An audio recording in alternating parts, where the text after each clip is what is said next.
G'day and welcome to the 78th episode of the Destiny Down Under podcast. We apologise for the false start. Sloth at 10 seconds before we were about to start goes, I'm going to drop from the call. I'll be back. What? But here we are. You know, we fight our way through these things just to put on the podcast for everyone. So, you know, it's been a pretty quiet week. Not much happening. So we'll just get through this one quick and just you know, let you all go back to your business and do about what you're doing. And yeah, so I don't know. We might start with Sloth because he's certainly got the more important news of everyone. How have you been, mate? He's just rolling his eyes for everyone. You know, the majority of the podcast audience that listen to the podcast instead of watching it. I'm well. How are you? I'm wonderful, and under the weather. I am a little bit. I've got the Russell Crowe voice going. There you go. But yeah, I'm a little bit crook, but I'll make do. I'll struggle on. I might just have to talk a little bit less, which I'm sure everyone will be pretty thankful for. But you know, these things happen. All right. You know, it gives me great pleasure. We've often wondered. We sort of, when we started this podcast, we said, look, if we ever get to the point where someone who's working for Bungie comes on the podcast, we'll know that we've reached our zenith. And the good news is that day's come. The bad news is it's fucking Matt. How you doing, man? How's your week been? Yeah, it's been really great, actually. It's true. Obviously, it's been really great. It was so cool to announce, you know, on Twitter and YouTube, and that Bungie offered a contract to me, and that I'm doing some work for them, and you know, the feedback from that's been well, actually, it's been pretty interesting. I think people think that I'm the messiah, coming into so you know, save us, money games. You're our only help. Yeah, like so. I won't lie, man. I had a look through the Reddit post about it and some of the theories as to what you were doing. Did you know that you now run a multinational organisation, Matt, or just news to you? Man. It's very interesting to be on the other side, and it's very interesting to see those Reddit posts of... You're not on the other side yet. You just fucking got in, mate. You're not on the other side yet. Just fucking relax. No. You behave yourself. Like, when you see a Reddit post that's, you know, speculating about what's happening, what I'm doing, and how I got there, and it's like, my God, you can take anything and make it a Reddit post. But obviously, massive support from the YouTube side. If I want to be humbled, I just read some of the comments that are like, "Great, now Mylin's sucking Bungie's dick too," and it's all these sort of hate. There's not a lot of hate, but you know, like YouTube comments. If you ever want to be humbled, just have I just start my day and read a couple of comments and then go, "Yep, that's right," and then we'll get back to work now. Sounds about right. Yeah. No, The internet, am I right? It's true. Well, I mean, from our perspective, I think I speak for Slothy and myself that, you know, like, it is just one of those things that, you know, like, you put in the work, and I mean, from our perspective, you deserve anything that comes your way. So there's that. But man, it was pretty rough on Thursday going on. Every time I went onto Twitter, it's just fucking, fucking Myelin, he's the nicest guy in the world. This is this asshole that tells me that my Titan's ugly on the reg. Like, come on. He's a bad dude. He's a fucking warlock scumbag. He's obviously just weaseled his way in there somehow. No one knows why. But I mean, like, I think, you know, for anyone looking out there, like, it's taken over 3 years to, like, I guess, get to this point, right? And you know, there's an element of luck, or you know, in my opinion, is, you know, the opportunity comes up and you're prepared for it, and you've got stuff in the bank. You know, there's no way I would have had this opportunity if I hadn't been working on the channel for 3 years, and there's no way, you know, that I would have gone to the summit and met the Bungie team, like, face to face if I hadn't. To be honest, if I hadn't done some of my PhD work and had a background in, like, how to collect feedback properly, there's no way I would have had the opportunity either. So, I think that's what your biggest, like, not saying that the rest of your work isn't huge, but I think that's what the biggest part of getting you into Bungie was you took the time to take you took the time to take the time to gather the information, to talk to the people and figure out exactly what they want, and then present it in such a way that is not only professional, but also in a way that you can show that you the love for the game. Now, I'm not going to sit here and blow smoke up your ass because I hate you, but this is definitely recording, right? This is Yeah. This is live right now. Quick, I'm gonna put this in like on loop. Just sloth praising you, man. Just fucking embrace it. So, it's you've done good, and I said it on Log's stream on Thursday night. But you've done good, played well, done good, beaten well, done good. So, and you're still gonna give. If the game goes to shit, Yeah. Oh, dude, we're gonna kick you off the podcast. best fucking believe we coming for you. Yep. I reckon there's some people that Bungie are like, right, now we've got a scapegoat. Fucking blame that one. I don't know. I mean, if you're from anywhere other than Australia and you don't understand what's quite happening, this is an Australian thing where whenever anyone achieves anything of remote importance, everyone else just takes the piss out of them and shits on them in whatever way they can find. So this is kind of like like an Australian tradition, and you're involved in it. So, just embrace it for what it is, and, like maybe tweet something mean-spirited at Matt, particularly about being a shill or... Just be like, at Myelin Games, congratulations on getting the contract at Bungie. Your beard sucks. That's it. Well, I won't send that, obviously, but, someone else might. But... obviously, we're gonna, this is not something that's typical. Like people like Holtzman that are working with Bungie aren't still continuing with content creation. So there's still a few things that need to be kind of ironed out. And obviously, Matt can't discuss the nature of his work. Next week, we're actually going to do an open forum podcast about, getting like what we did a few weeks back, getting people in to talk about their thoughts and ideas about Forsaken, to discuss that with the community. We believe that, it's something important, it's something we want to do. But if everyone's just jumping in asking Matt questions about fucking Bungie and shit, it's not going to go very well. So, look, Yeah. he tells us nothing. The thing that I need to reinforce, right? You saw Gambit in the reveal stream. That was the game mode that Matt, 6 weeks ago or whatever, that you were saying that we'd all have fun on. Talk about it. I assumed it was Escalation Protocol. So Yeah, so did I, actually. he tells us nothing. He will tell you even less. Don't worry about it. Dude. We need if we're going to do the open forum again, we need you to put a you are the weakest link goodbye or some sort of someone asks. You want a buzzer on the soundboard, dear mate? Hey, Bum bum. hey Matt, what's it like? Can you tell us about Bungie? Get out of Discord. Just a Discord hang up noise. Nah, it's good. All right. Well, we won't labour on that too much because, as we've sort of said, it's a bit, we're finding our feet with it. Matt's finding his feet with it. So exactly, and I'll give people more information as I can, and I've got to try balance both now, and make sure you guys are informed without breaking rules. You've got to. I don't envy you right now because you've got to balance PhD. You've got to balance streaming, YouTubing, working for Bungie, working on your YouTube stuff.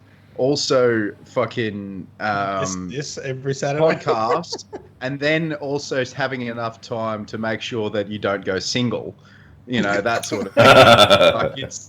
I don't envy you, man. I'm flat out organising 3 things, let alone fucking 15. So, that's a good point for those who maybe haven't watched the video or didn't get through the whole thing. The streaming is going to be cut down to once a week, so that's the sort of major change to my schedule. And to be honest, the YouTube videos are probably going to decrease as well. But for those that are sort of hoping I'll get back to the sort of pre-Rotterdam where I really sort of kicked into gear again, and I was there most nights trying to stream. I know we had a lot of like new subs and people, Warmine dropped, people about to drop, so there was a lot of sort of hype and people getting back into the game. So unfortunately that's not something that I can keep up because there's not enough hours in the day to do everything properly. And obviously Bungie work takes priority, and I'm sure you guys probably I'm appreciate actually it. quite sure that Danny takes priority, mate, but that's beside the point. Anyway, enough about this All right, bearded yep. twonk working for fucking Bungie. My lord's called BG. Ladies and gentlemen, a little bit of admin first. We've got the Destiny podcast showdown tomorrow, 10 a.m. Australian Eastern Standard Time. We are going up against barely a Destiny show. They have not responded to my Call out. Do you fucking blame him? So we're going I wouldn't have to do responded. our own wager. Whoever has the lowest score out of our team will be getting their significant other to do their makeup. This again, not being discussed at all. But I love it. I love this no discussion. It's just slops like straight in. But at the same time, me and Log aren't going to be like, nah, we'll be like, all right then. Well, now it's been said. Yeah, all right. yeah, I mean, like one in, all in. And I mean, we played together on Thursday night, and I'm fucking feeling pretty confident about who it'll probably be anyway. And he's the one laying down the law, so So it could be the biggest.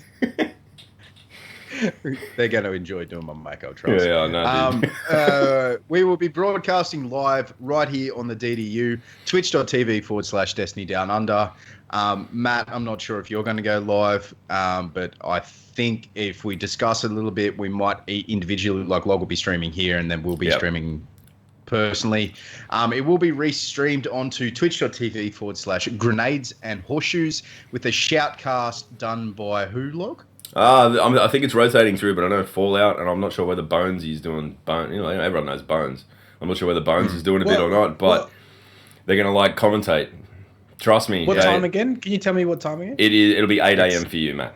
8 a.m. for you, mate. Because what I was going to suggest, I think maybe I wasn't planning on streaming when it happens, but what I might do is maybe go live for an hour or a couple hours beforehand, and then host into Grenades and Horseshoes, and we can. I mean, look at it this way: it's not designed for it to be something that grows our channel. It's an event that's on theirs. All the charity stuff runs through theirs. So if you're going to jump onto a link, hit Grenades and Horseshoes, not the DDU one. We'll be here.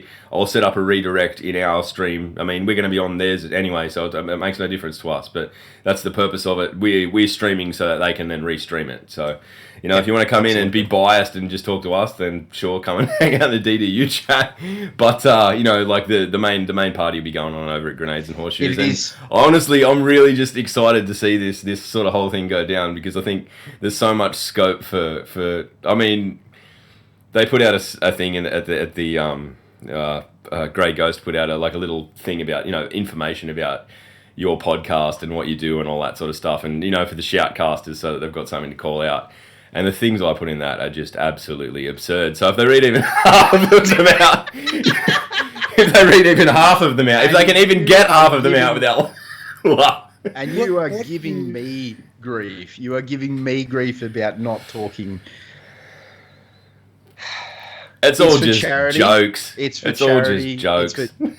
Ladies and gentlemen, it is for charity. So if you want to go check it out, go twitch.tv/Grenades and Horseshoes. Or you can hang out here. I'm not sure if Bads are going to be streaming on their own channel. Yeah, they'll be on Xanafan's channel, I think. That's where they stream theirs. They're on.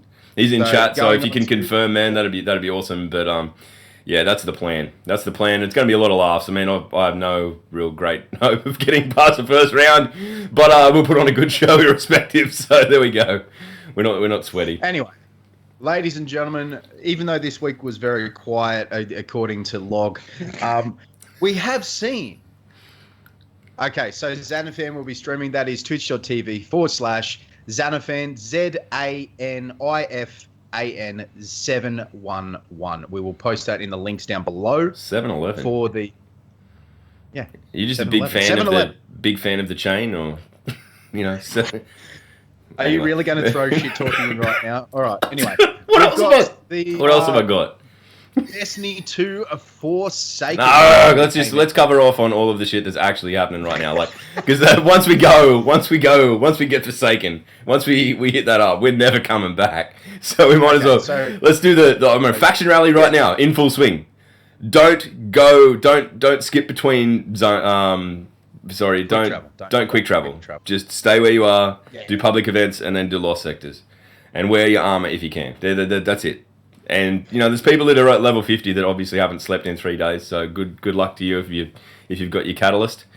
I'm on level 4.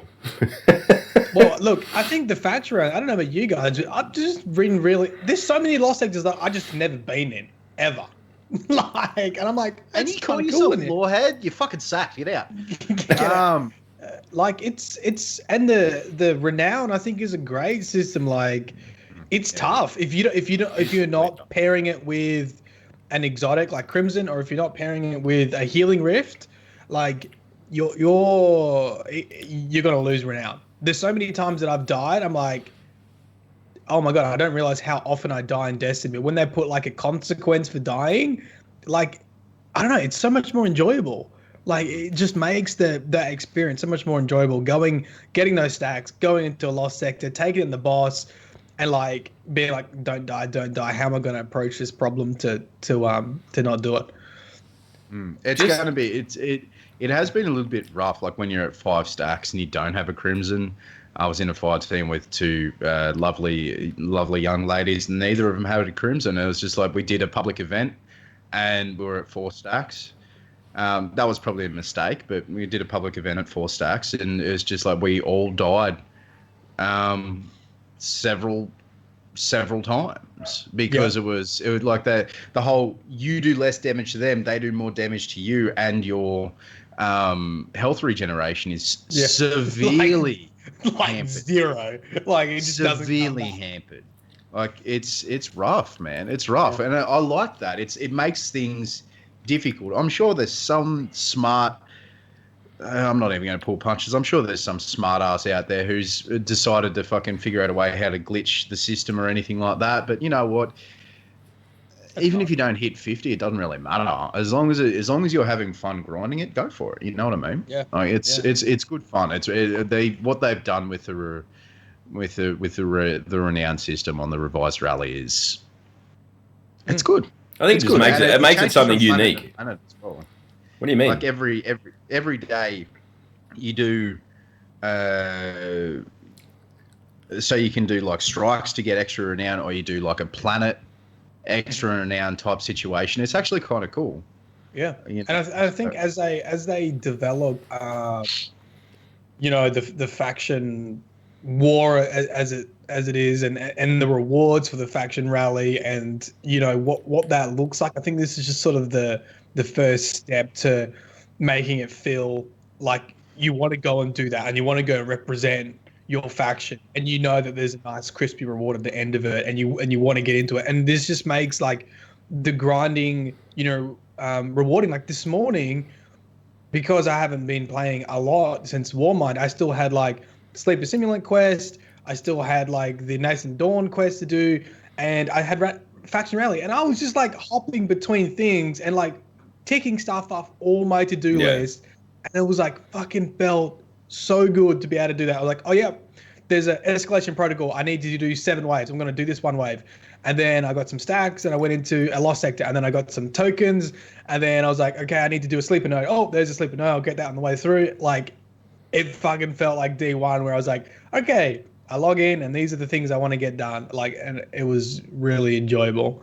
Now, a lot of people I'm glad that you brought that up, in that sort of feeling, is that a lot of people that I've seen on Reddit, Twitter, and so forth, that they feel like it's just a shopping list. It's just I need to go and do this, otherwise I'm going to miss out. Is that what they've done? Just to be the devil's advocate, per se? Because I you know what? I think you need a bit of that. Like, so before, like, so me, Sloth introduced me to Tarkov. I've been really enjoying that game, mainly because there's a lot of like consequence. You die, you just lose everything, and it's for me, it's like that Dark Souls, like you love to hate, right? And occasionally you like want to throw your PC out the window, then just delete games from your life. But before I was choosing that over Destiny because I didn't feel like I had much stuff to do in Destiny. I didn't feel like I needed to do it. But now I'm like, I really want to get into Destiny. I really want to get these guns. I really want to make sure that I've got them before the next season. And it is a little bit like a to-do list, a shopping list, but I'm still enjoying it. Something I'm still doing draws you it. back. Something still draws you back because, like, a few months ago when I stopped playing Destiny, like you and I were playing Tarkov, there was also Rainbow Six Siege. There was a whole bunch of little tiny indie games that I was playing. I was just like, what am I going to play today? Oh, yeah, I'll do this. I'll do this. Now, the first thing I see when I turn on my computer is like, I'm going to play some games. Bungie app, hello, and Yeah. I'm there to play Destiny. So it's good to see it come back. But a lot of people on the I don't want to say the negative side, but the people who are on the not really up on the upswing with Destiny. They're still a little bit low. Don't trust Bungie yet. Don't like the game yet. Don't like the game again yet. They're just like, it's just a shopping list, guys. That's all it is. So, Man, you're gonna be able to look at that. You know, that's always going to be a criticism of a game where week in, week out the event cycle. Man, it's just it is. That's an MMO. You know, and I have that too. I have that feeling of like, you know, like the first week Warmind came out, I had all hell breaking loose in my life. Like I was busy at work, I had no time to play. I think I streamed once, and that was literally the only time I played. So for me, it became this like, oh shit, I'm already behind. Like, you know, like I'm watching Sloth's level just, you know, and everyone else that I play with, they're at like 370, and I'm still like, I'm only just getting there now, weeks and weeks later. But at the same time, you've got to embrace the fact that you have a direct list of the things you can do to go out and raise your light level. You know, it's not that you have to go out and hope. These are the things that you do to start your week, to, you know, like, and you get into the routine of it. I mean, part of it is like, you know, you can laugh at it and call it doing the Destiny dishes like we do. You know, do your things, do your 3 strikes, do your Nightfall, do your, you know, play your bit of Crucible and whatever. But at the same time, at least you've got a direct way of going and getting things done. You know, and I think, like, at its core, any game that's close to the genre of an MMO or Destiny like needs an element of fear of missing out. You need a little bit of element of competing against your colleagues to get better gear and guns. And, you know, now we've got the great thing where you have escalation protocol, and we're finally seeing the conversations again about, oh, did you get the drop? And someone's like, yeah, I got it. And you're like, fuck you! Like that's like, like, that is like, I know you've been watching Jay Sniperton streams, Sloth, right? And like, that's funny. It's funny. It's funny to see it happen to people. It's funny to see people not get it. It's funny to see people do get it. It's funny when people like, I got a first time, but I've got 10 shotguns. Like, you need a little bit of like the fear of missing out. You need a little bit of the grind, a little bit of RNG. I felt really bad for Patrick the other day, Matt, because he's gotten 8 snipers and no shotguns, and he's done 47 EPs. Like, but it brings us back to that Volta Glass. Like, I want to do the raid because I want to have my chance of getting Fatebringer again this week. Like that sort of stuff, you know, like. Yeah. It gives you a reason to want to reinvest in these activities. And maybe it comes from a place of, oh, fuck, I just want that fucking gun. But I'll tell you what, when you get it, you will feel like a god. And that is what matters most. Exactly. Anyway, we've talked so much about just that. Right. We should probably get on to the other stuff. Oh, what else happened this week? Nothing much. What else happened this week? Forsaken, ladies and gentlemen, a lot of people. So I sat down, I was watching it with my community, and 170, 180 odd thousand people in that chat. Man. It was... It blew my mind. Like they brought up the annual pass, which we'll get to. We won't go into too deeply because... it's like an audible sigh. It's been a big thing. It's been a big thing. All right. Anyway, official synopsis. Let's bring it down. Following the years of strife, what remains of the reef has fallen to lawlessness. You and Cade 6 are sent to personally investigate the recent unrest. Upon arrival, you soon discover the most wanted criminals in the prison of elders have organised an escape. Beyond the Vanguard's authority, you'll pursue these fugitives deep into the reef, explore new regions, awaken new powers, earn powerful weapons, and uncover long-lost awoken secrets. The hunt is on. That made me feel uncomfortable. Yeah. Like, I'm not sure in what kind of way. It was like part of me was like really into it, and part of me was like, no. Your face just didn't look into it. Basically, we're just going to blast through this list because there's a lot to get through. So we'll be hunting out 8 barons and their crew. There'll be 2 new destinations, the Tangled Shore and the Dreaming City. A brand new interchangeable raid, which I do want to get into as well. Yep. Introducing Gambit, a 4v4 competitive PvEVP mode. Wield new powers with 9 additional supers. Collect all new exotic weapons, armor, and gear. All new weapon archetype, legendary bow. And new story missions, adventures, destination activities, and more. But... Can I make Destiny 2 game, Destiny 2 expansions, 1 and 2 required, sold separately. I don't know why I left that in there. Sorry, dude. That's funny though. I mean, to play Forsaken, you need to own Warmind and Curse of Osiris. Now you can purchase that for $40 US through the Xbox, PlayStation, or BNet stores, or you can buy the annual pass. Now the annual pass will give you all of the content for the next year, hence the name annual. Yes, it is $135 Australian for the deluxe edition anyway. But if you're going to, we're just going to have one thought process on this. If you're going to play the game and you want the extra bits and pieces to do between now and Forsaken and thereafter, why not? I think Lob has the best metaphor for this. Lob, give us that metaphor that we spoke about. We were talking before we came on about people getting shitty about Destiny 2 and a lot of the not so pleasant videos that have been made since the release of Forsaken and whatnot. And basically, I don't know. There was one that you know the one I'm talking about, Sloth. I'm not going to do it the credit of talking about it here, but we kind of came to the conclusion that you got to look at Destiny like a drink, and it's either a drink that you don't like or a drink that you do. And if you like the drink, you buy the drink, you drink the drink, and you might buy another one. And it's one of those things where, going forward, that's fine. That's your relationship with the drink.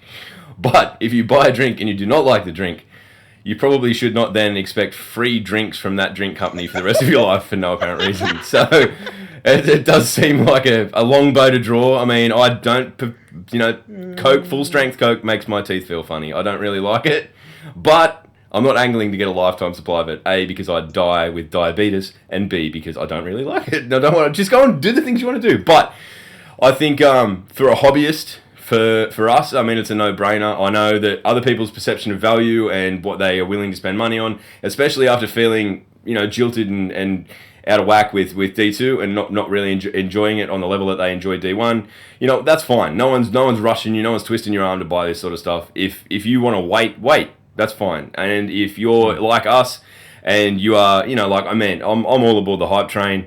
I watched that. There was things in Forsaken, and we'll get to this in a minute, that caught me completely off guard, and I was like, wow. But, I've had a lot of conversations with people over the last few days about, perceived value of things and all that sort of stuff. It's everyone's individual thing. Find value if you want it. If you don't feel bad if you're the guy that's like already ordered the annual pass, and that's totally fine. And if you want to wait and you want to make sure you're getting your money out of it, your money's worth out of it, that's fine too. Just don't fucking kill each other about it, all right? Because there's no point. It's like Diet Coke and Pepsi. You wouldn't argue about Diet Coke and Pepsi. My wife drinks Pepsi Max and I drink Diet Coke. And we get along just fine. Diet Coke? Yeah, I drink... Serious, man. I live on fucking Diet Coke. You fucking know someone. Jesus Christ. What? All right. Anyway, we've got the places that we'll go, ladies and gentlemen. Is definitely well worth looking up. So going into the TWAB this week and looking at the places, because the sheer beauty of it. Yeah, it's not the be all end all of the game, but the sheer beauty of these areas, like the Tangled Shore, like the reef is this special place that is like there's this purpley fog over everything, and then it just falls away and it just appears, and it's very, very pretty. I think this environment is the most fantasy driven environment that we've seen from Destiny, and I think you know, Destiny is a sci-fi fantasy, and there's been a lot of sci-fi, and the fantasy probably comes a little bit from the supers and the powers, but from an environmental point of view, you know, they're saying this is going to be like this is the dreadnought with the vault of glass had a baby sort of deal. So this is, I think, definitely going to be the most sort of fantasy-driven area, and you just look at it, and I think that's so cool. That's the really ideal location, I think, to make that happen is the reef, because I love the purple colors, man. The Tangled Shore looks incredible. The Dreaming City looks something straight out of Rivendell from Yes. Lord of the Rings. It looks incredible. So the art team behind the skybox and the bloody the areas there, from what I can tell, they look really, really good. The threats. It's totally in keeping with Destiny, but when you think about how, you know, like, say what you will about different aspects of the gameplay, the one thing that Destiny has never failed to be is a fucking beautiful game. And this, dude, the Tangled Shore, like, I'm really excited to see in terms of like verticality what we're up against. Like, you talk about asteroids that are lashed together, and like just the way they described it, you know, like you're out on an asteroid, there's tumbleweeds, like the whole Western vibe of it. I'm sold, man. And then obviously the Dreaming City is just straight up like, you know, it looks eyes out beautiful, really, and I can't wait to get in and explore. The Tangled Shore looks to be the patrol space. The Dreaming City. From what I can garner, it looks like it's a raid plus. It's a raid space plus. It's like the end game space. It's the end game space. Because they said the Dreaming City is an end game destination. So do you think that's like you unlock it like you would unlock? Maybe it's a social space. / as soon as you go outside the gate, there are Scorn out there looking to beat you with fucking lamps and shit. Yeah, we'll talk about that in a sec. But like you've got high power stuff out there, and they like the Dreaming City. The Awoken recover that. They move from the reef. They go back to the Dreaming City. The Awoken are there. Petra's there. She's just like flipping a knife. Got her eye patch on where she stabbed herself, unfortunately. You know, like she's in there, and as soon as you go outside, it's like bam, Scorn everywhere, and it looks, it's like everything's there. You know what I mean? Do you know what I would love? Like, this is just complete speculation. I would love for a location to be end game, because all the enemies there are just fucking ridiculously end game hard enemies until do you remember like when the beta was out and you would just try to run into areas to explore them and like take a couple shots and die and then respawn and like, oh, I wonder what's behind that door, and like try to like dodge and weave past dodge the night and then dodge the night and then like get to this, like get some loot or something. Like, that'd be so cool if it was end game, because everything there is just gonna fuck your day up. And like, unless you're like, you know, max level, or not max, but you know, like closer there to the, that would be so cool for exploration. I also think it allows that area to be, you know, like you go back to a patrol space now, and you kind of breeze around, and there's not much that's going to offer any meaningful resistance. Where if this is designed to be an end game only area, it allows for the enemies to be, you know, fucking hard at all times. And, you know, we don't understand yet how the raid factors into it. We don't understand, you know, where it sits in terms of the Dreaming City itself, whether it's, you know, like the core of it or what you do to activate it or anything about it. So it'll be interesting to see how that is. Personally, I'm hoping it's something like the Vault. Remember the opening of the Vault, you know, like you go into it from a real world place that other players can be like, hey, these 6 guys are going in and they're doing the raid, man. I'm going to help them start off and then watch them all disappear into the raid. I think that would be rad, and I'd really like that. That would be very, very cool. All right, so the threats that we'll be facing in this lawless frontier of the Tangled Shore and the Dreaming City are the Scorn. So logs put here in the notes. Looks like Fallen cosplaying as Hive, and they look to be like a new minion level enemy. Now, a lot of people, at least in my community, my channel, they've said that they could be Fallen that have been starved of ether and have legitimately just gone completely Mad Max. Like, it does have that vibe. It does have that vibe. Where did this come from? Because I heard that conversation floating around, but I didn't know its sort of origins about this whole ether, fallen, starve, and stuff. Is it just because of the look, or is it? Well, because they're definitely fallen, but like. So here's my question: did we ever see them die in the trailer? No, I don't. Because obviously, when they die, it's very obvious when ether is involved because it comes out of them. But from a lore point of view, ether is the life source of the fallen. And from memory, there were definitely items that were related to ether. So, like, I'm pretty sure there was an auto rifle that was showing ether something. And it was basically like starve the fallen of ether or something like that. And that's always been like what Guardians do to fallen. Like, from a lore point of view, servitors make ether for them to live.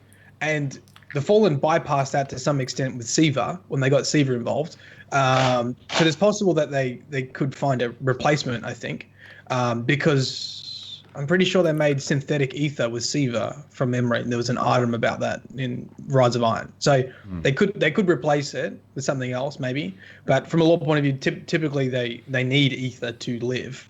So I wasn't too sure where that was coming from, but that's sort of my take on it.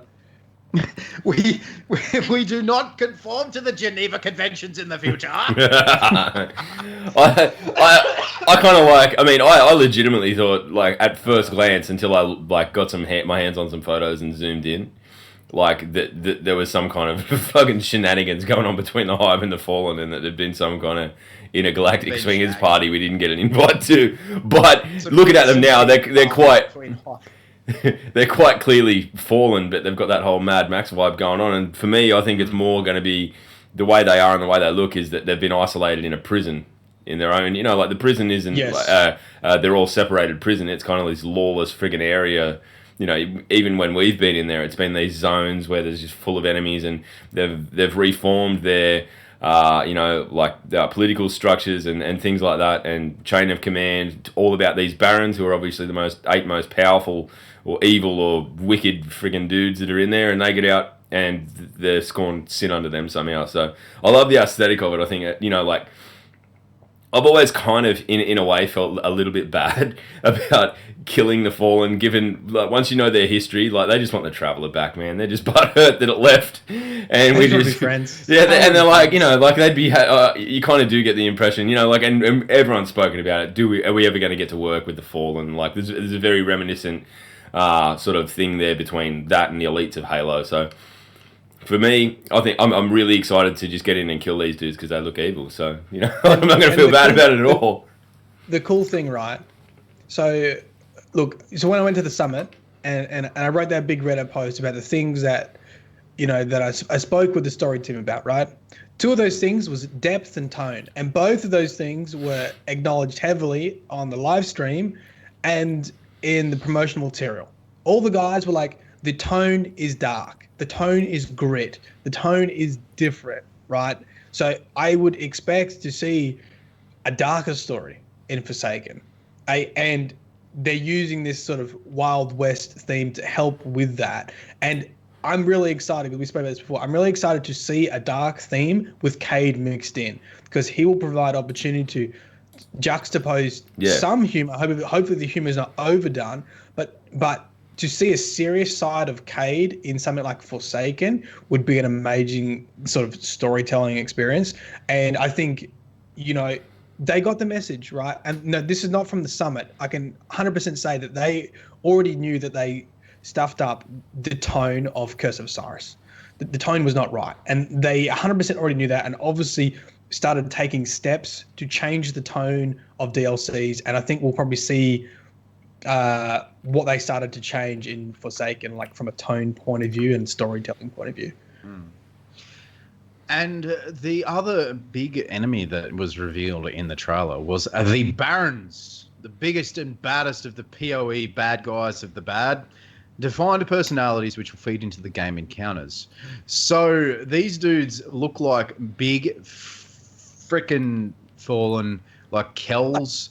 They're like Kells, right? But they're Barons. Big giant Kells that have just fallen to the Mad Max, and the Mad Max is now part of their world, I guess you could say.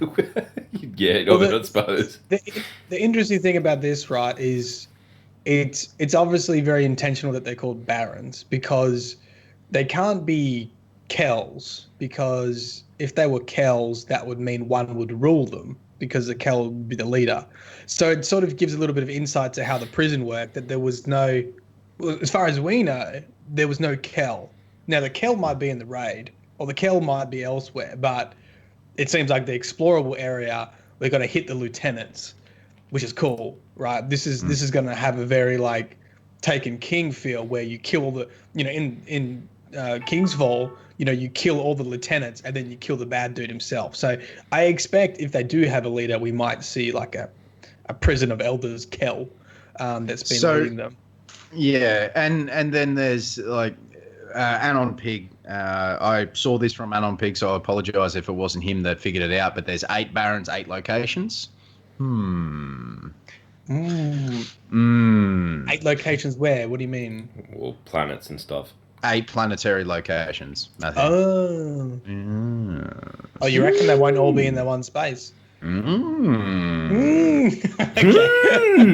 moving on. I think it's good that they've made a point of saying that they couple, the fight style with the sort of personality of the bad guy. Like, I mean, they said in the reveal, there's one that's kind of like the specialist sniper of the 8 of them. Yeah. And you've got to take him out in a sniper duel. To me, like, that sounds rad. Like, an enemy that you legitimately can't get close to, that you have to tackle a specific way. I think, there's people that are far better with snipers than me, but I'm looking forward to the challenge of getting in there and taking this dude out in that way. Like, I hope that there's a lot of that. I hope that, that there's strong characterization and that we, like, overall, the one thing I really hope is that we do get to revisit it in some respect. So, I mean, they put all the effort into that. I hope we get to the cool bottom on once. The cool thing with this is, right, we've got a new studio that have done this. And there's 8 barons, right? And they're going to work differently. They're going to have all these, and I think it's going to be really cool to see what another studio have done with taking the idea of like I don't know if they're strike bosses or they're just public event boss, but taking the idea of a boss that's not a raid boss and doing something with it. Like, what mechanics are going to be involved? What things? How they're going to set up this boss differently? Like, this is a really big opportunity to see other ways that we can have bosses and encounter bosses that outside of like raid stuff, right? Like, how do you put a boss into like a public space, or how do you put a boss into a strike and do something different than what Bungie's been already doing? I mean, like, how do you put actual bosses into a public space? EP. Just look at what they've done with the EP. Like the boss is like those bosses before. Well, I'd say up to 375, power level 375, and before the patch where they dropped the EP7 boss from 400 to 385, it was very difficult. It was very, very difficult. And even now, if you don't coordinate, you can't even get like, I'm almost 380, and we had a bunch of people, and people weren't doing melting point, and people weren't doing the tractor cannon boop, and we were losing on level 2. Because we weren't putting enough bullets down range. Like, you still need to coordinate everything. And I think that is something quite unique or to Escalation Protocol that we haven't quite really seen in Destiny bosses, where typically you just sort of melt, or they have multiple phases and they just move on the next phase and you melt them again. So I like what Darbin's put into the chat. What if they put bosses in the environment with mechanics, not just bullet sponges? That's the thing, is that what we've got in the notes here and what Bungie has said is that defined personality will feed into the game encounters. So hopefully that these barons won't just be bullet sponges. Oh, like look at it this way: like Spyro Star's Valkaor. He's not a bullet sponge by any stretch of the imagination. Comparatively to other raid lair bosses, he is not a bullet sponge.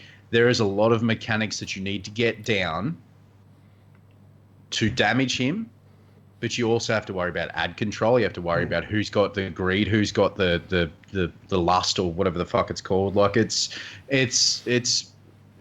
I like mechanical based fights. I like Oryx. Let's the one thing, not make it a bullet sponge. The one thing that I'll say is that of the 8 of them, they can make one a bullet sponge.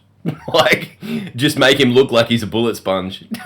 Like a huge, big tank of a thing that's a bullet sponge, and it sponges bullets like it's never been sponged before. Like, just everyone's got to absolutely wail on him for 15 minutes to kill him. That's fine. Just do it once. And then after that, you can... I love that they've done, like, defined personalities which feed into game encounters. And I think, you know, strike bosses should feel unique to their environment. They should have a backstory. They should have a motive. You should kill them and take their head and use it into your next weapon. Like, you know, like there should be that sort of investment. And I'm really excited to see these barons, because it sounds like you're going to get a baron in a specific environment that uses certain mechanics, match that environment, and it's linked into the story too. So like, imagine this big fuck off baron that goes completely invisible. You can't see him, and you have to shoot something in the environment to put out a whole bunch of smoke, or like, you know, like with like spray powder, alien predator style. Like you've got to figure out where he is. Otherwise, if you don't get somewhere where he can't see you or he can't track you, you're going to get a big fallen fist in your face. Yeah, I'm excited, man. I'm well aboard the train. I want people to be able to have their favorite of the 8. You know, like, that's the guy that, like, he's a dickhead and I killed him, but he's the one that I like. You know what I mean? Like, he's the character, that he's the one that's about the just being a, you know, the big buffhead or whatever, the big strong one or the stealthy one, or the big strong dumb one that's just like Hulk smash. You know, like it's like if you think about the strikes now, like, you don't have a connection to the bosses. You don't. I don't even remember their names. I don't even remember the names at the end of strikes. Like, it's gonna be cool having like 8 named bosses, and I totally agree with that. Like, I hope there's like one that's an absolute bitch, and everyone complains about it, and they know his name, and they know his personality, and he's a goddamn scumbag. They hear the name, and it's just like. It's like when people see Blackout in Heroic Strikes, they're just like, like it's just. But yeah, anyway, so we've got. Hang on. Just Matt touched on it before. Just welcome to everyone at High Moon. You know, they gave an incredible account of themselves in the Vidoc. We're really looking forward to see what you do with this, and I really love the Transformers game, so good job. High Moon Studios, welcome aboard with the Bungie thingy conglomerate, I guess you could say, with VV and Bungie and all that sort of thing. So awesome collaboration. And Myelin Games Productions. Do not be spreading fucking. Yeah, we shouldn't joke about it because it's serious now. We need to be somewhat professional. 9 new supers. We'll start with the lesser classes first. Hang on, did this surprise you guys? That there's literally a new super subclass for everything? I was at the summit and I was fucking surprised what I saw. Okay, like it was. So we've got summon void blades and become a D1 blade dancer. And then, so that one is called the Shadow Mark, and then we've got Log's names. Oh yeah, that was the only one that was officially named, and for the remaining 8, I think that we've seen, I've just given them my own names and my own descriptions because you know. So he's put summon void blades to become a D1 blade dancer. Yeah, it makes sense. It looks like a very up close and personal void damage type sort of thing, which is good. Shout out to the gameplay. I noticed in that. The gameplay when they were the void stabby McStab was doing its stabby McStab was the one and only Oryx _BNG. We all know who that is. He was getting in there and mixing it up. So yeah, nice. There you go. Oh wait, hold on. Did we call them subclasses? Do we just say subclasses? Because that's not. Well, they're like subclass trees, really. Tree, I guess. Yeah, the you remember the node system from D1? It looks like it's like different pathings. So you've got Striker, and then you've got Striker Punch, and then Striker Dolphin Dive, and then Striker Let's Punch from a distance, like that sort of thing. Anyway, we've got all these solar knives, man, made of solar. Throw knives, yay! And so we're still on Hunter. Yeah, Yeah. AoE utility for gunslinger. That looks pretty cool. The thing that actually, like, Hunter is the inferior class. We know this, but the defensive fired. Donatello pole dancer, where you could like it's like a Hunter version of the Sentinel shield. Bounces enemy munitions back at them, and it's the least awesome Ninja Turtle, according to log. Donatello was the girl's Ninja Turtle, man, because it was purple. Or So you Keg. reckon, like, Keg's Ninja It's Turtle. fucking 2018 log. You can't say shit like that. So do you reckon, dude? That's gonna be really interesting about what that reflects. I know, right?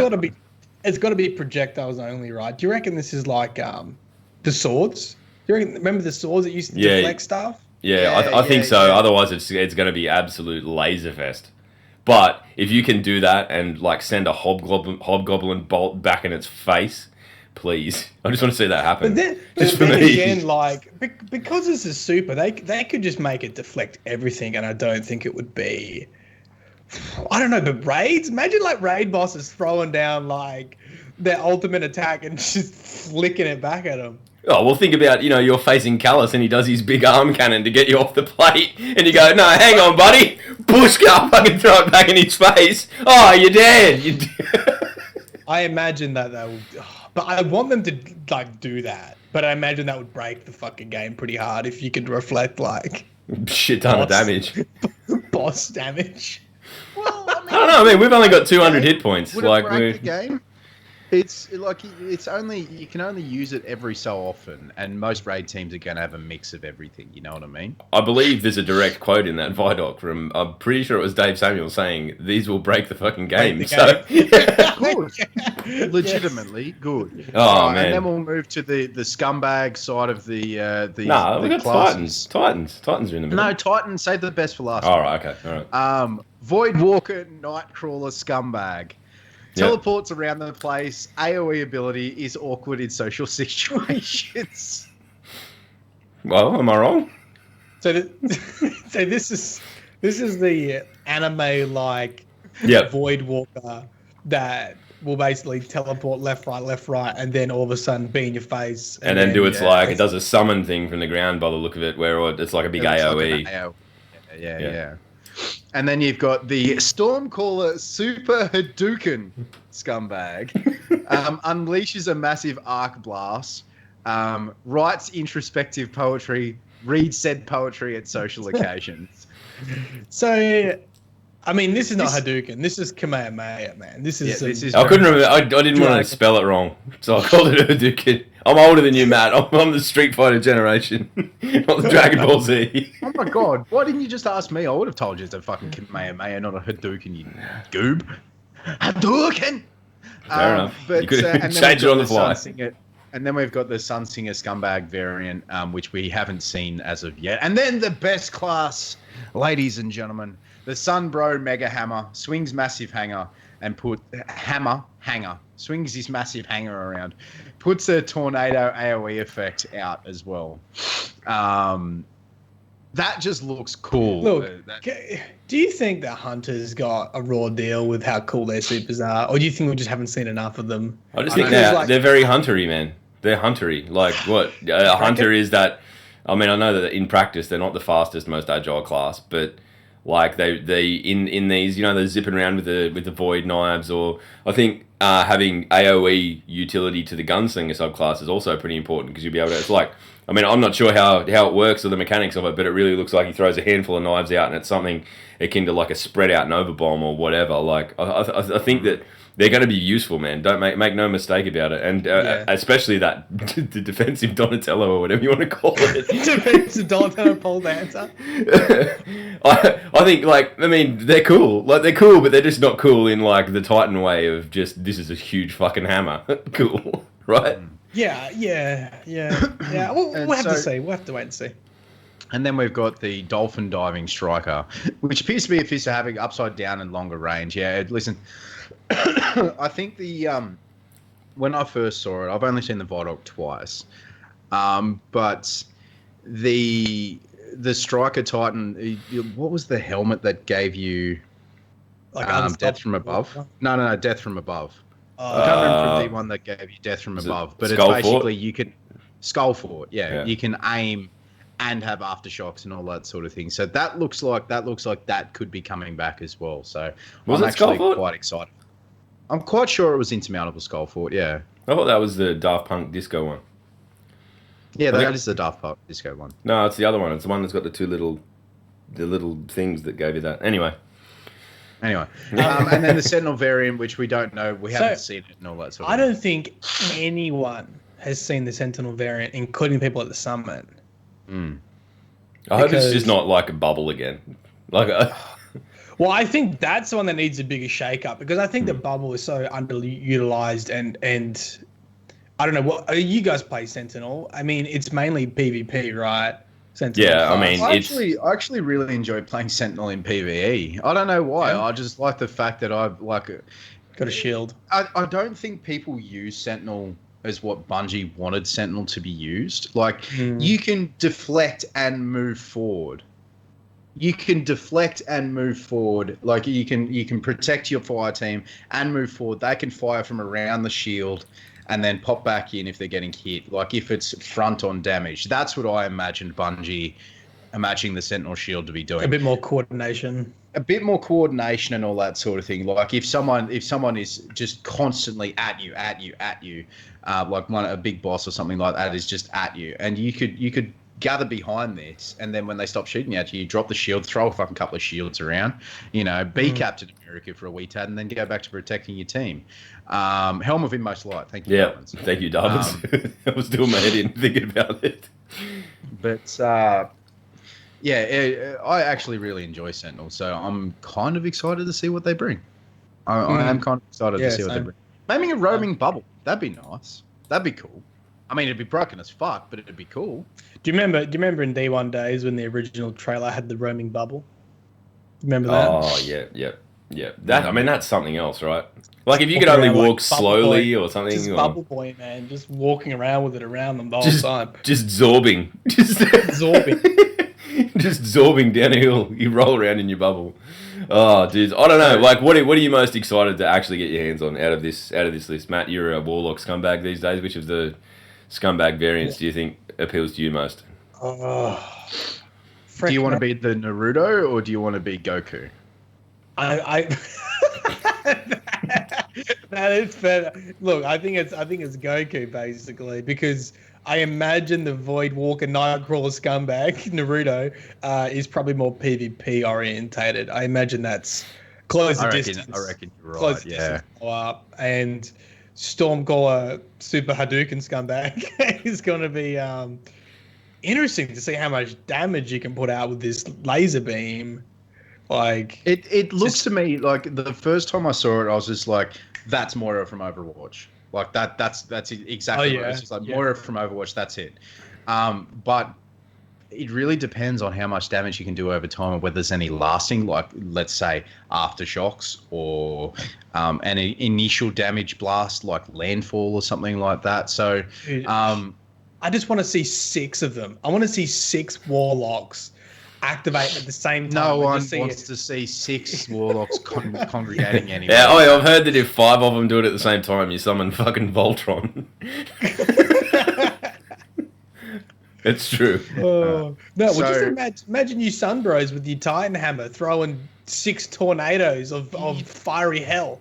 So Jets in the chat actually came up with this before. Imagine a Celestial Nighthawk-esque Sunbro hammer, and then coming up like from downtown, you've got this big fuck off hammer, and you're just like, or just one hit. Just one hit.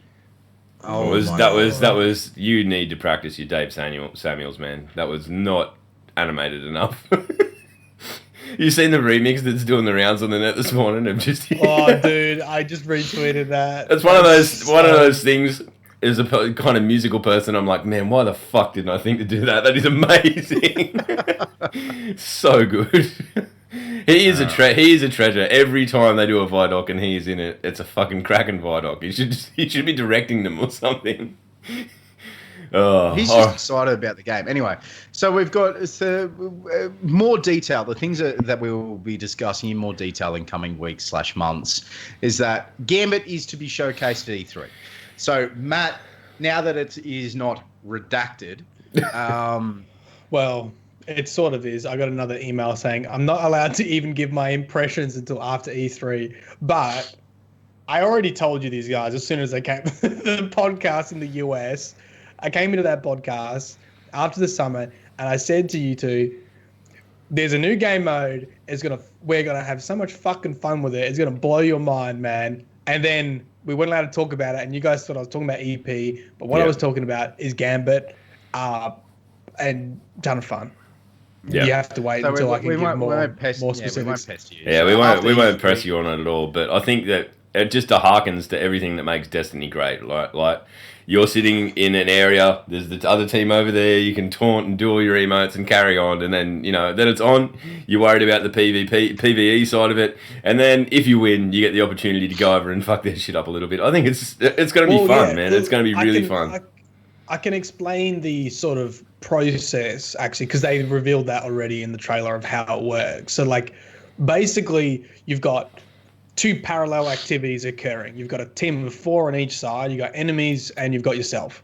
And you're in your own space. You're in your own bubble, basically. Mm-hmm. And you enemies spawn, waves of enemies spawn, and you collect, what do they call them? Tokens, whatever. Yeah, they look like orbs, right? Or something, right? Yeah, they drop just like little triangles, you would see a catalyst drop. Like they're just like little coins basically you pick up, and you bank them in the center. And when you bank something, it sends an enemy to the other side, and they then have to deal with that enemy before they can bank anymore. And eventually you bank enough, and you'll spawn the prime enemy. I think something like that. You spawn the big enemy, and whoever kills their big enemy first wins. Now the catch is, when you bank something, a teleport will open, and one person can go through and cause havoc for the other team. Basically start to kill them, prevent them from banking anymore. And you can freaking sit in that space and be a fucking dick and if you're good at PvP. And so it has some cool moments like that. And that's how the gameplay works. That looks really, really good. I'm a little bit excited for that. That PvE VP, bringing something like Warzone. If you're a Halo fan, bringing something like Warzone into Destiny is really quite good. I just think that it's something completely unique. I'm not sure. There's kind of a MOBA-ness to it as well. There's a lot. The different kind of. I don't know. I mean, obviously not the base building aspect of it, but that running as a team, beating the enemies to then beat the other team, and I think it's fresh, man, and fresh is good, right? After E3, we can talk more about. Right. There's a lot of different strategies that you can use. I'll just say that there's a lot of different ways that you can run this game type and versus everyone else, and they've confirmed that it's not Crucible. It's in a different. It's his own thing. It doesn't sit in PvE. It doesn't sit in PvP. It's not. Yeah, nor it should. They said they corrected the fire team, the Focus Fire team, the guys from IGN. Focus Fire chat. No, that's that one. You know what I'm talking about. I think it's called Fire Team. Yeah. Fire Team podcast. Yeah, those dudes. Yeah, they said it's not Crucible, guys. You misspoke. It's not Crucible. It's in its own thing. So. Yeah, it's a mix between the two. It's PvE VP. It's something that it's not quite Crucible. It's not quite player versus enemy. Or player versus environment. It's both. I don't think there's a term for that per se. If you don't like PvP, you can go through and never have to invade. You don't have to do that. You can play a role on a team. It's much more of a sport, right? And you pick what role you want to play on this team, and that's fucking cool. So, and then the next few things that we've got there, bows are a thing. Dude. Yes. A lot of people are excited for bows. They want to be John Rambo. They want to be Katniss Everpeen or whatever her name is. You want to be Hawkeye, and the most obvious Hawkeye one. and all that sort of Hawkeye. It's gonna be that's gonna be man, fun. I would like PvP bow montages for sure. 360, 420-degree wall bang bow shot. Like just oh my god! Like a lot of people are excited for the next one as well as random rolls for weapons and weapon slot customization. Now the note that we have here: put any weapon in any slot. All appear to use their original designated slots ammo. So we don't fully know how this system is going to work. That's just my perception of it. 3 bows. We might be able to have 3 bows. We might be able to have 3 rocket launchers. Might be able to do 3 shotguns, but we might not. Look, so here's the thing, right? What I will say on that is what everyone's already saying, and I will say that they're pretty much right. This system will entirely depend on the ammo economy. You get the ammo economy right, it's going to be fine. But I mean, that's obvious. That's with every weapon system. Yeah. You get the ammo economy right, and things feel good. Fuck it up, it's going to be a disaster. So, that's my thought process on it. When I like PvP. I actually do like PvP now that I'm playing on PC and all that sort of thing. But I swear to cow, if PvP turns into 3 shotguns, 3 swords, 3 fucking cheese weapons, it just... I don't think it will. I think, it's such a... when I saw that come up and they're like, oh, you can have 3 shotguns if you want. I was like, how the fuck can they justify this? There has to be caveats, right? There has to be caveats in there. There has to be things that are going to bring it down to earth, or it's just blowing the doors off Destiny as we know it. I mean, this is... All this stuff at the end is... We kind of left this stuff at the end because... There's still a hell of a lot more to learn, and we'll definitely be retouching on them as we learn more. So we're kind of just giving our initial impressions and things like that. But I mean, for me, if it's something that makes everyone happy, I'm good. I'm really happy for it. Right? I have nothing bad to say about it. That's for sure. It'll ultimately depend on the weapon economy, on the ammo economy, on the ammunition economy. The random rolls that brings people to be that gets people invested in their weapons is kind of cool as well. It's not like it doesn't look to be the same as D1. It looks like it to be a much longer, much more drawn out, slow burn type situation. So you've got to grind to get the whatever stats. Well, no, there was like 2. I don't know if they're related, but there were 2 things that they said. So one was random rolls, but then they also said that there's this new masterwork style that allows you to level weapons up over time, and I think that's I think they said to increase your investment in your weapons. Yep. So I don't know if they're related, or if you've got random rolls on one side and then you've got your masterworks on the other side, which then allows you to level up your weapon even more, to personalize it more and to feel like, in D1 you really did feel like you owned weapons, when you had to unlock slots, although it was a pain in the ass. The investment in it, knowing you had a Gallahorn that was maxed, made a difference. So I think I don't know how they're linked, or if they're linked at all, but I don't think they are linked. I think they're 2 separate things. I mean, you look in that video, they scroll over I think three different versions of the same gun, and it's like this secondary perk changes on all of them. It's all different. So I think there will be a element of that, there's one perk on each gun that can be random, or there's 5 different possibilities or whatever that, the community will figure out in time. And then this masterwork system is again on top of that, in that, you can take that base gun with its random roll and then craft it into something even more, and then it's even more your gun, which for me, that's ultimately what we want, right? It's not. But I think a lot of people, yes, it is what we want, but a lot of people didn't really feel like they had ownership of their weapon / armor / whatever, because it was just you picked it up, hey, it does this, and this. You kind of I would like to go back to that style of unlocking things, and I hope it gives me. I hope it gives at least me. I can only speak for me. I hope it gives me that feeling of going, oh, I've got this exotic piece that looks really cool, but it has this perk way over here on the right hand side, You want to get to. and I need to get to. Yeah. So the it's catalysts are sort of already like that now, really, aren't they? The catalysts are like that. With a bit of But RNG nastiness thrown in. Yeah, the catalysts are RNG nastiness at the moment. That's what I'm. That's, to get them. That's the only issue. But once you've got them, you've got to, do something specific with that weapon, use that weapon, and make it more powerful. Correct. Yeah. I mean, that's the way I'm seeing that Masterwork system pan out, is that, you get, oh, yes, I've got the roll I want on this gun. Excellent. I choose to make it a Masterwork. And then I've got to progress through that, unlocking maybe, I don't know if it's an additional perk.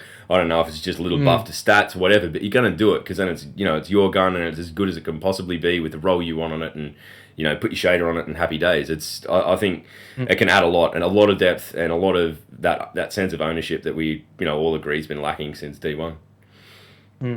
Well, that's a good point that Ben's just brought up in the chat. Thank you. Just call me Ben. But imagine if perks were random and hidden until you put time into unlocking them.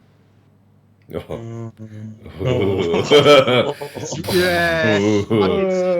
And the bad in that. The good being, I got this piece of armor and it's got this incredible perk that allows me to regain all my health for tactically farting in a general direction. Do you know the good thing about that idea? Had fucking grenadier on it or something. Is the good thing about something like that, and I think Bungie is not secretly, but if you talk to like the weapon designers and stuff, I think when a meta starts forming, like remember when like it was meta multi-tool, and they're like, guys, fuck you. You haven't used all the weapons. There are weapons that outperform meta multi-tool, but you're not using them. You're just deleting them straight away. Like Mananaman was there. Mananaman was like undiscovered. And it's like, you just deleted it because it didn't fit your idea of what the meta was. And like, I think it would be cool if there was something that I think random rolls will do this though. Like, rather than deleting stuff, you'll be like, okay, I want to put it on. I want to take it into Crucible. I want to take it in PvE. I want to see if it fits my playstyle. And then if it doesn't, then I delete it. Rather than like, no, delete straight away. Like, or sharp straight away. There's another thing, Matt. There's another thing that harkens into that too that's coming as well, that I think the gear collections, right? And being able to go in and look at a gun and go, these are all the guns in that archetype. I'm going to look at that. I really want because if you had that all spelled out in front of you, you would have pretty quickly identified that Manan was not was potentially going to be a viable option. So people will be doing that, and it adds a lot in respect to, I want that gun, I'm going to chase it, this is the activity I can get it from, I'm going to go and grind that until I get it, and then I'll try it out, and you will have more incentive to try it out because you're ground to get it. And I think it's like a self-fulfilling prophecy in that respect. It adds that desire. In regards to what you guys are talking about metas and all that sort of thing, metas are fucking boring. I know. There are so many really, really good guns. Like, and this has been the state of PvP in a lot of games, not just Destiny, but in a lot of games, is that the meta is so fucking boring. It's just the path of least resistance. Branch out. Try something else. Like, you know what? People have been going, Graviton Lance. You know what? Why don't you try the Midnight Coup? Oh, yes, as contractually obliged. Dude, look, after your recommendation, I infused my Better Devils in the Midnight Coup, and I'm not going back, man. It is a cracking gun, isn't it? Is a beast. Hit your shots. If you can hit your shots, it's a great gun. It hits like a fucking truck. But it's like try other things. Like, don't just stick with the meta. I mean, you're not even wrong against the plan. It's a way for bad players to do good against good players. But you know what? It's just so boring. Like, the Graviton Lance is just boring to me. Is that an actual fucking emote of the Midnight Coup? Okay. Yeah, that's Tef's emote. Tef Coup. What a dude. But it's just, let's get back on track. Yeah, let's get back on track. But one thing about Graviton Lance, I took it into Escalation Protocol, and my God, it is so fun against the thrall waves. You literally shoot one thrall, and they just all blow up. It's satisfying as hell. It's so satisfying in certain situations. It really is. Okay, cool. What are we talking about now? Gear So collections we've or mod? gear collections, like we've already talked about that, but triumphs, lore, and all that sort of thing. So triumphs, what you do. So this is a quality of life thing. Is that they have the gear collections. You, like as we said before, you can track everything. You can track whatever you want in there. Like if you want to go for an exotic setup, then go for it. Triumphs. Like if you want to be Myelin Games, Slayer of Puss or something like that. Like you've got that sort of thing. Slayer of Puss. Slayer of Puss. Is that really the But best you could come up with? I've got something on the brain, but it's fine. Triumphs will let you track your achievements as you complete quests. Lord Thundercock. Thundercock. That's me. I'm grinding for that. I don't care what I've got to do for that title.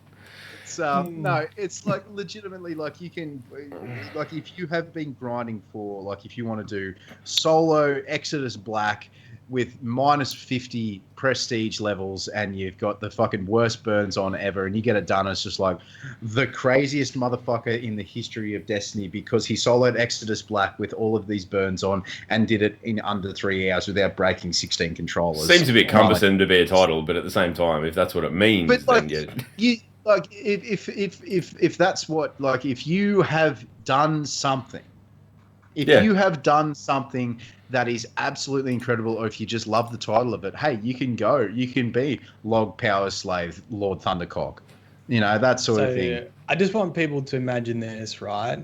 First day of the summit, right? We're in the big conference room. Already signed the NDAs. They're showing us stuff, and one of the first things they show us is we're gonna have this.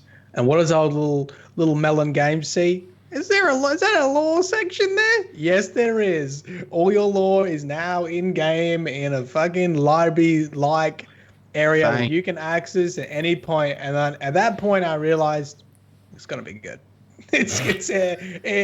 We're okay, guys. We're okay. You should have just got up and went, okay. my work here is done, and left. We are okay, right? But it's the in-game lore, the lore codex. It's something that a lot of people have been asking for, screaming for a long time. I really like that kind of system too, the book system. It was introduced with Age of Triumph and what was it, or was there Rise of Iron? I can't remember, but I think that it's very clearly spelled out the things that you can do, when you can do them, how you can do them, what you got to do to go about them, and it's not like cumbersome in any way. It's just another part of your inventory. You scroll to it, and that's that. I really like that system set up, and I like if they're tying lore in, like do this activity and it'll then unlock things in the lore. I can't see it being anything other than an absolute excellent addition to the game, and absolutely. But it's just being able to track it, because I remember way back when Destiny 2 was first released, Myelin going, all the lore is here, but I have to be recording all the time in case I find the lore and I don't write it down because the lore it's like I can't wait. The fact that it's there and it's all in a very easily accessible area is quite good. And what they said too, which I just remembered, is it seems like, and I don't know how the lore community feels about this, it seems like it's going to put them in order of story, right? Because they said that you might get the beginning and conclusion depending on what you've picked up. You might see the end of the story in a let's call it a Grimoire card. I don't know what it is, in a Grimoire card, and you won't know how it started or the middle of it until you find the other pieces. But it sounds like when you go into that lore part, if you want to like learn more, you won't have to like realize that this is a part of Rasputin and this is a part of blah blah, and these things should go together. It sounds like it's going to be sequential. That's what it sounded like from the release, anyway. I mean, the opportunity to tell some really solid stories in that respect, then. Yeah, if it's canonical in if it's in the right time Chronological. Sequential. Chronological. You're thinking of canon. You're trying to say canon. If it's canon. If it's chronological, I'm okay with it being chronological because it means all right, this is base story. This is Curse of Shitsaurus. Curse of Osiris, and this is Curse of War. Every time I go to Mercury, man, and I hear Brother Vans talking about it's completely Osirian, I'm just like, it makes me so just no. And the thing that a lot of people were screaming for, at least I was, is bulk shader deletion. Oh my god, I'm so excited. You know what I'm doing? I'm going and deleting every shader that I have, even the ones that I like, just to experience the system. Just because. Just for fun. That's what I'm going to do for fun when the game comes out. That's it. Yeah. And the last few things that we've got here is that power matters in Iron Banner and Trials again. Good. That's good because that means that if you go in under-leveled, you are going to get wrecked a lot quicker than than what you do now. It always kind of surprised me that they opted to do away with that system because it kind of de-incentivized the fact that you needed to be progressing your light level to be part of PvP. Like PvP, you can jump in with blue weapons and fucking, like normal, like quick play and whatever. It doesn't matter at all.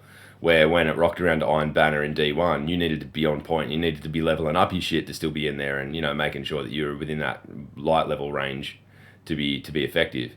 I think it's a good change. I think that, I'm not sure how it's going to pan out with people who don't buy the DLCs though. I just think that they won't have access to that, or they're going to be like light level 300 and get absolutely shredded, or I don't know how it works.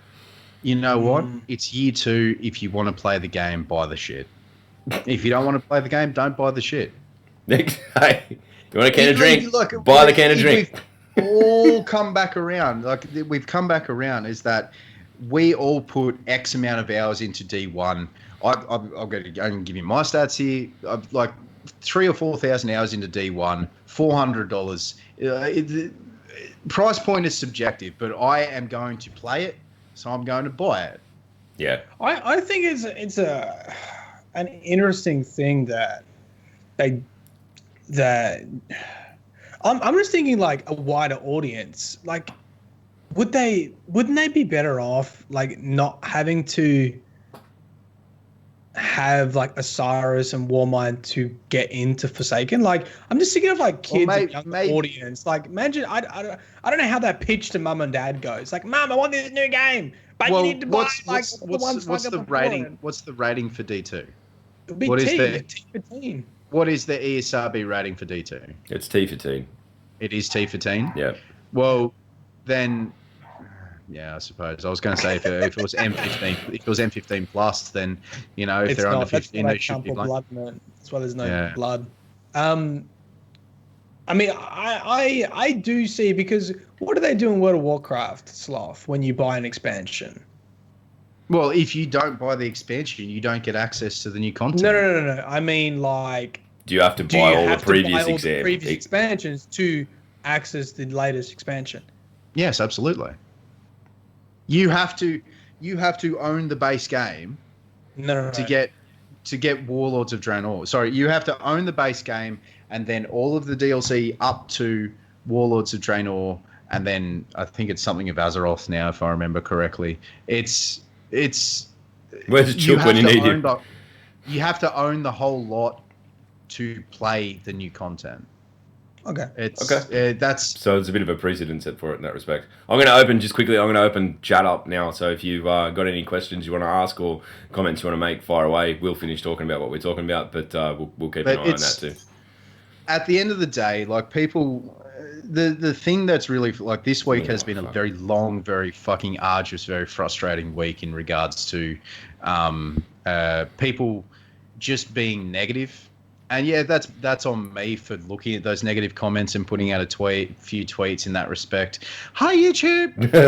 But look, Mom, I'm famous. Look, Mom, get the camera. But the people be negative. People like please People be be constructively negative. Please be constructively. Please criticize constructively. If you want to be negative about the game, be negative about the game, but don't, for the love of fucking Cthulhu, Pete, and all of the fucking everything in the world, please do not attack people for liking Destiny or purchasing the DLC already. I've fucking purchased the DLC. I'm sure fucking... This is like the interesting thing that you think about the outcome of what you want to do, right? So like people that make a critical video, that's fine. Like, what's the outcome that you want to achieve? You just want to see the game improve. Fantastic. And there's lots of people in the community that do that. You know, like my name is Bive has made heaps of critical videos of like the story, but the outcome that he always wants to achieve is to improve it. And I think right now you can definitely see people that like are criticizing that don't really have the intention of wanting to see Destiny improve and are just doing it to criticize. That's the thing. Like, well, and the video that we all watched that we were talking about this morning is a dude who makes a career on YouTube out of criticizing games and being critical of games.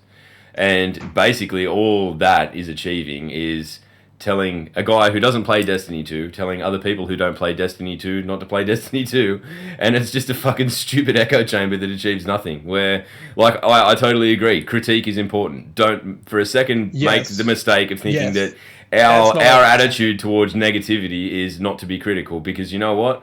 Like, look at the Iron Lord friggin' emote the other week. You know what? That was a missed point, and I've got a feeling there might have been Dead Orbit ones going into the store as well, or you know, faction ones going into the store, but they're not there. So I think that, you know, maybe that critique has been well received, and you know, in the future it won't happen again. And that's, you're looking at the critiques of Destiny from a year ago now coming to fruition in Forsaken. So don't for a moment think that because we get on people's case for being negative about things that we don't want to hear the critique. It's not that. It's just that we don't want... There's an element of toxicity and sort of disparaging that goes along with that a lot of the time. And I think authenticity. Like, and I think if anything can be summarized, like, look, if you really want the outcome to be better, right, and you give proper feedback and criticism, and you do it in a professional manner, you might get a fucking job at Bungie.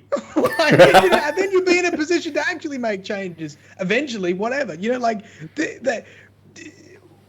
it's weird that you're like, oh, making, like, some people take this stance, oh, I want to make sure like the customer is informed. The customer doesn't need you to tell them how to spend money. That is for them to decide. If you want to, you know, like, I'd have been a bit of a spat about that. I don't give a fuck about your finances. You are a content creator. So Matt, let's say you. The thing that annoys me is that you, as a content creator, have your opinions, your wallet, and all that sort of thing. But that doesn't give you the right to tell people how to spend their own money. Exactly. I think there's a very fine line with informing people. Like, hey guys, this is the price and this is what it includes. And then there's also a fine line when game companies really overstep the boundary, right? And, you know, I think that the emote can be a point of discussion. You know, when EA did stuff to do with like Star Wars, and it was so egregious. Like, that's a line you're like, look, you need to tell them that you fucking stepped that line too far, right? And you haven't got the balance right. And that's a form of criticism, and you can be critical, and it should come, if you really want to invest in the game, it comes from a place of authenticity that you're like, all right, you know, I want to see the game improve. Totally agree. Absolutely. 100%. Totally agree. Sorry about that. My whole audio system fucking died. The wonders of podcasting. Anyway, fantastic. No, I think it's a fair point. And I mean, there's a lot of opinions going around, and you know what, just because someone doesn't agree doesn't make their opinion any less valid. You know, if you are of the crowd that, you know, you're not quite ready to go and drink the Kool-Aid and jump back aboard the good ship Destiny, by all means, man, you know, save your pennies and you know, spend them somewhere you think you're going to get better bang for your buck out of them. That's totally fine. There are people that I know who are personally doing exactly that. And, you know, if that's at the end of the day, it's for me, I don't see Destiny as a financial investment as much as I do a time investment. Like I guess that's just where I'm at in life, where I look at another Destiny expansion just after Warmind's coming out, and I'm like, oh fuck, I should be able to get to the end of all the Warmind stuff before Forsaken comes out, because I'm so time poor. But the money thing doesn't really come into it for me. So I guess there's so many perspectives to that, and so many people live in different lives and whatever that you're always going to see that. Having said that, just tone it down a bit with the attacking of each other. It's just silly business. It's just silly business. But legitimate silly there is one thing I will say: Destiny 2 is broken because there is no guitar emote. The only Reddit fucking post I've ever had that has had any semblance of success was yesterday. It's now 276 days of Destiny 2 with no air guitar emote, and I've had enough of it. The game is broken, and I want it fixed immediately. I won't be spending another cent on it until it's done. Not. I want all the fucking DLCs for free.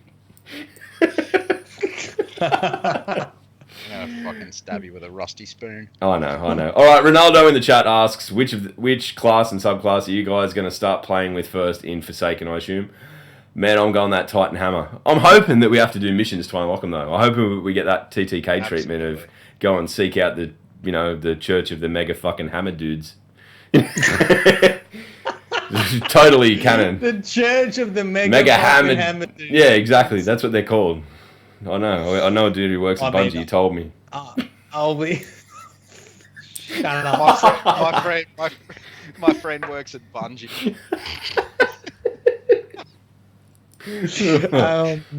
Sorry, man. I mean, I'm gonna be going Goku all the way. I'm interested to see that. Yeah, that's what we might pick. To be honest, if I was a Titan, I would probably go the Mega Hammer dude as well. My pick is definitely the Death from Above striker. Honestly, if I could make a dolphin noise, I would do that right now, because just the sidewards, the shittest dolphin noise of all time.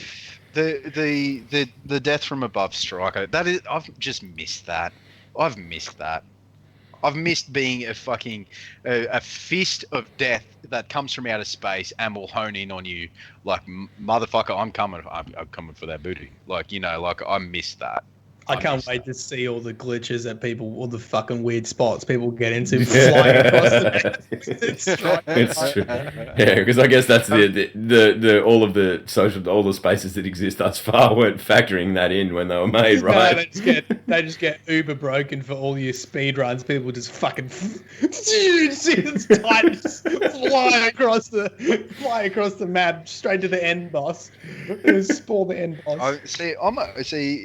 I think that was probably part of the charm for Destiny 1 as well, is the fact that you could... What was that glitch spot on the Dreadnought where you could glitch all the way across into some fucking giant room that had a massive, cannon in it? Oh, Oryx's basketball court, you mean, in the Dreadnought? No, not the basketball court. No, there was something there that was... It looked like a giant railgun. To me, it looked like a giant railgun. You could glitch into the area. There was nothing in there. But it looked like a little bit of unused area, I guess you could say. Yeah, I can't remember.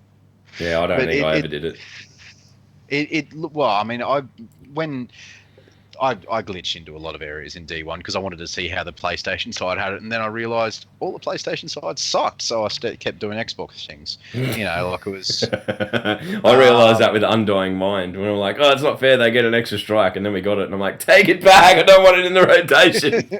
It's shit. It's annoying. But no, the strike is definitely mine. I know a lot of people are really excited for the Naruto lock. They're really excited for the Void Night Stalker Blades of Death looking thing. Like it looks pretty cool. I just think it was. This is what we're talking about. They just held their cards close. No one expected it and just got blindsided by it. And it was what an amazing reaction to it. Like, holy shit! I didn't expect to get nine of them. Like, that's so cool. I didn't expect that, and I fucking saw it at the summit, and I don't know why I didn't put two and two together and realize that we're probably going to get all 9, but it even came as a shock to me. It's unreal. No, Log, I'm stretching my sizable ass. Sloth is using his cloaking ability. I walked outside to stretch my That's sizable fine. ass. That's fine. Some You work those stupid glutes.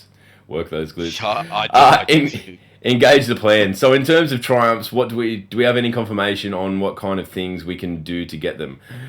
Not yet. Honestly, it's early, very, very early days, but I think that it's going to be tied to just in-game activities, more or less. Correct me if I'm wrong, if anyone's got any information to the contrary. But... Oh, look, I imagine it's going to be pretty similar to D1. I don't know, but I imagine there will be a combination of collectibles. There'll be a combination of kill X boss. There'll be a combination of complete X strike. There'll be defeat X people in the Crucible. Like, I just think all the stuff you see with challenges or what we saw in D1 with collecting items, I think will be that. Obviously, like, the weapons and armor and all that kind of stuff will unlock once you have it dropped.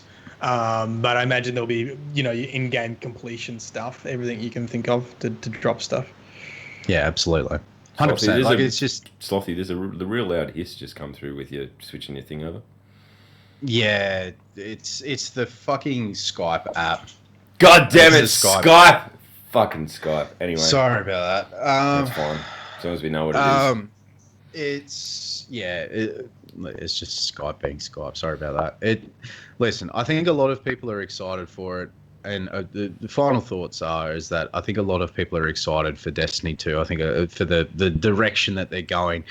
I hope that High Moon Studios. I hope they nail it. I legitimately hope. I really, really do. I think all of us have a lot of time invested and a lot invested in Destiny, and if the content is good, the game's going to be good, which is going to bring people back to the game, which means it's going to be a lot of fun for a lot of people. I mean, I can't wait. Now we're getting to the point where we're just like, I can't wait. Let's do it. It's fucking 3 months, 3.5 months away. Like, is it 3.5 to 3 months away? Oh man, a time capsule, please. Someone said 80-something days. So 87 days. 87 days, yeah. So, I mean, like, just... If you need to take a break from Destiny, take a break from Destiny and go play something else. No, now's not the time to take a break from Destiny. You're fucking wrong. Don't come back, man. No. If you are starting to burn out on Destiny, go and play something else. Go and play something else, and then come back. If you are going to purchase Forsaken and the annual pass, go and play something else, and then come back to Destiny when Forsaken launches. If you've hit that mark of Tower, getting all of the fucking hunter exotics and all of the weapons in fucking 3 weeks, it's been playing. What a dickhead! You know what? I'm going to tell him in person next week because he'll help us do the open forum. He helped us manage it last time, and he was an absolute champion. But I'm going to get him on beforehand and just call him a dickhead. I think that's fair.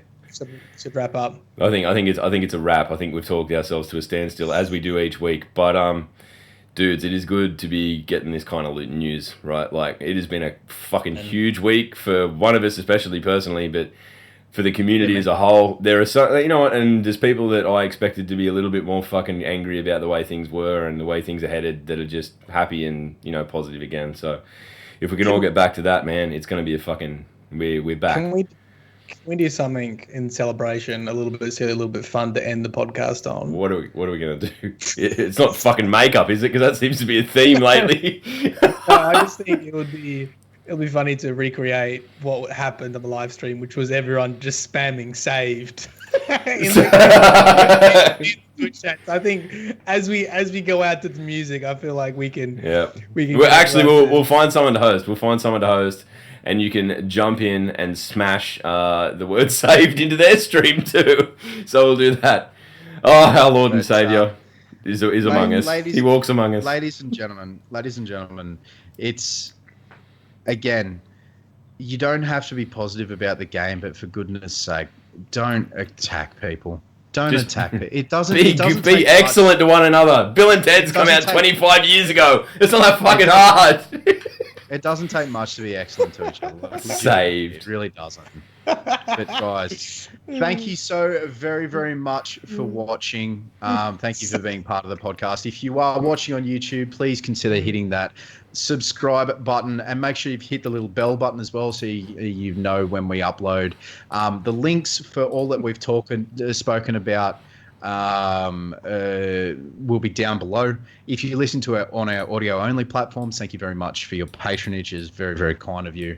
And if you would like to come and check us out or chat to us in any way, shape or form, at Myelin Games, at Log Power Slave, or at Real Time Sloth, or you can at the DDU at DDU_podcast if you feel so inclined. Ladies and gentlemen, thank you very, very much for watching. And thank you for just being you. Just being awesome. Just turn it up every week and letting the three of us Muppets just have fun watching us talk shit. We're going to go and visit one Jay of House Sniperton. So if you're looking for entertainment beyond this podcast, please hang out and go over and say good day to Jay, because he's a legend. He's an absolute legend. All right. Peace. We'll hit the music. Matt, you got anything you want to say? Oh, mate. Just too much. The law's not only going to find you. The law's going to kidnap you, your family, and hold you captive until you read every last piece. Beautiful. That's what we want. All right. See you next week. Bye. Holy shit.